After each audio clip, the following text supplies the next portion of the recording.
സാമ്പത്തികപരമായും സാമൂഹികപരമായും രാഷ്ട്രീയപരമായും പരസ്പരം നയതന്ത്ര ബന്ധങ്ങൾ കാത്തു സൂക്ഷിക്കുന്ന രണ്ട് പ്രബല രാജ്യങ്ങളാണ് ചൈനയും ഇറാനും. 1937 മുതൽ സ്ഥാപിതമായ ഇരു രാജ്യങ്ങളും തമ്മിലുള്ള നയതന്ത്ര ബന്ധം ഇപ്പോഴും യഥാക്രമം തുടരുന്നുണ്ട്. കൂടാതെ 2021 മാർച്ചിൽ ഇറാനും ചൈനയും തമ്മിൽ 25 വർഷത്തെ സഹകരണ കരാറിൽ ഒപ്പുവെച്ചിരുന്നു. ഇത് ഇരു രാജ്യങ്ങളും തമ്മിലുള്ള ബന്ധം ശക്തിപ്പെടുത്തുകയും രാഷ്ട്രീയവും തന്ത്രപരവും സാമ്പത്തികപരവുമായി ഘടകങ്ങൾ വളർത്തുകയും ചെയ്യും എന്നതിൽ സംശയമില്ല. അതിനിടയിൽ ഇരു രാജ്യങ്ങളുടെയും പരസ്പര താൽപര്യങ്ങൾ നിറവേറ്റുന്നതിനായി ചൈനയുമായി സഹകരിച്ച് പ്രവർത്തിക്കാൻ ഇറാൻ തയ്യാറാണെന്ന് വീണ്ടും ഉറപ്പിച്ചു പറഞ്ഞിരിക്കുകയാണ് രാജ്യം. പല അന്താരാഷ്ട്ര വിഷയങ്ങളിലും പൊതുവായ കാഴ്ചപ്പാടോടെയും പരസ്പര വിശ്വാസത്തിലും ബഹുമാനത്തിലും ഇറാനും ചൈനയും തങ്ങളുടെ രാജ്യങ്ങളുടെ പരസ്പര താൽപര്യങ്ങൾ സംരക്ഷിക്കുന്നതിനുള്ള ശ്രമങ്ങൾ ദൃഢനിശ്ചയത്തോടെ മുന്നോട്ട് കൊണ്ടുപോകുന്നു എന്നാണ് ഇറാന്റെ വിദേശകാര്യ മന്ത്രാലയ വക്താവ് ഇസ്മായിൽ ബഗായി അറിയിച്ചത്. ഇരു രാജ്യങ്ങൾക്കുമിടയിൽ നടന്നുകൊണ്ടിരിക്കുന്ന ഉന്നതതല കൂടിയാലോചനകൾ പരസ്പര താൽപര്യമുള്ള എല്ലാ മേഖലകളിലും സഹകരണം വിശാലമാക്കുവാനുള്ള ഇരു രാജ്യങ്ങളും മുതിർന്ന ഉദ്യോഗസ്ഥരുടെ ദൃഢനിശ്ചയത്തിന്റെ വ്യക്തമായ തെളിവാണെന്നും ബഗായി പറഞ്ഞു.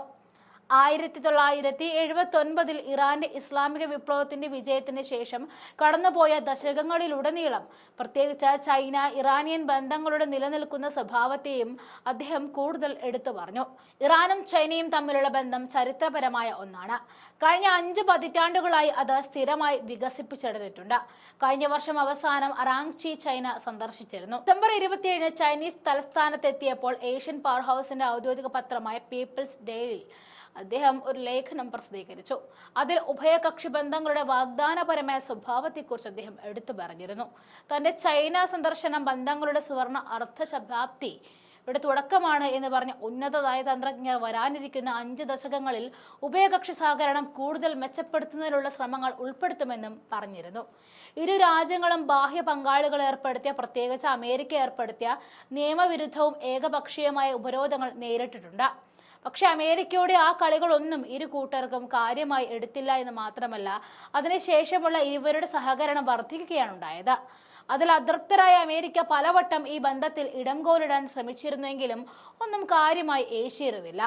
വിപുലമായ ഉഭയകക്ഷി സഹകരണത്തിലും ആശയവിനിമയത്തിലും ഏർപ്പെടുന്നതിനോടൊപ്പം രാഷ്ട്രീയ, സാമ്പത്തിക, അന്താരാഷ്ട്ര സുരക്ഷാ പ്രതിരോധ സംഘടനയായ ഷാങ്ഹായ് സഹകരണ സംഘടന, ബ്രസീൽ, ഇന്ത്യ, ദക്ഷിണാഫ്രിക്ക എന്നിവ ഉൾപ്പെടെ മറ്റ് രാജ്യങ്ങളെ ഒന്നിച്ചു കൂട്ടുന്ന ബ്രിക്സ് രാഷ്ട്രങ്ങളുടെ കൂട്ടായ്മ തുടങ്ങി ബഹുമുഖ സംഘടനകളിൽ ഇരുപക്ഷവും സംയുക്ത ശ്രമങ്ങളിൽ ഏർപ്പെടുന്നുണ്ടെന്നതും ശ്രദ്ധേയമാണ്.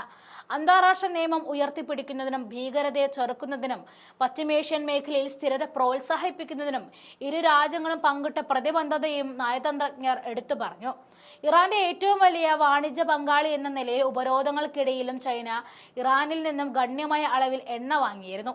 മാർച്ചിൽ ഇറാനിൽ നിന്നുമുള്ള ചൈനീസ് എണ്ണ ഇറക്കുമതി പ്രതിദിനം 1.8 ദശലക്ഷം ബാരൽ കവിഞ്ഞതായും ഷിപ്പ് ട്രക്കിംഗ് സ്ഥാപനമായ വോക്ടെക്സയുടെ ഡാറ്റ കാണിക്കുന്നുണ്ട്. എക്കാലത്തെയും ഉയർന്ന നിരക്കായിരുന്നു ഇത്.